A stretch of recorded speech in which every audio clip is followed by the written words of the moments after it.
खुलुमबाय बे समाव गेलेनायनि मोनसे रादाब 18th all Assam inter district senior men's and women's kho kho टुर्नामेन्टआ खुंफुंजानो थांगासिनो दङ।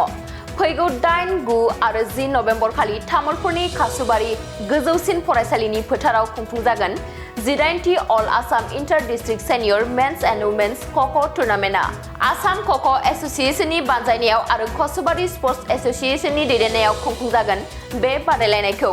मख'नो गोनांदि बिटिआरनि गाहाय खुंगिरि प्रमद बर'आ खो-खो गेलेनाय बादायलायनाय खुंफुंगोन थावनियाव नायगिदिंहैदों।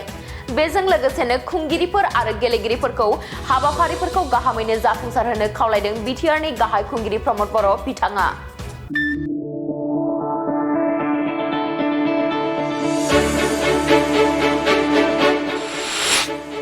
मोनसे गोजोनथाव फोसावथाय क'क्राझार सहरनि कदमतला जेडि र'ड फाग्ला बाबा मन्दिरनि साखाथियाव थानाय फर्चुना हन्डा श'रुमआ नोंथांमोननि थाखाय लानानै फैदों मोजांथार खाबु।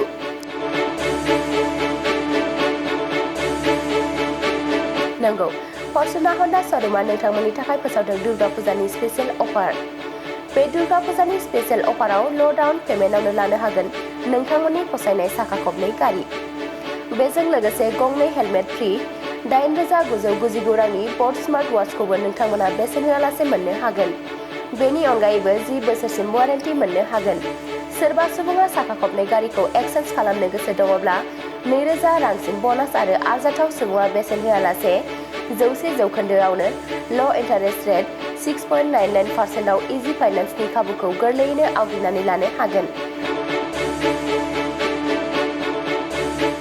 मख'नो गोनांदि बे स्पेशल अफारा फैगौ 1 अक्ट'बरनिफ्राय जागायनानै फैगौ 31 अक्ट'बरसिम सोलिगोन।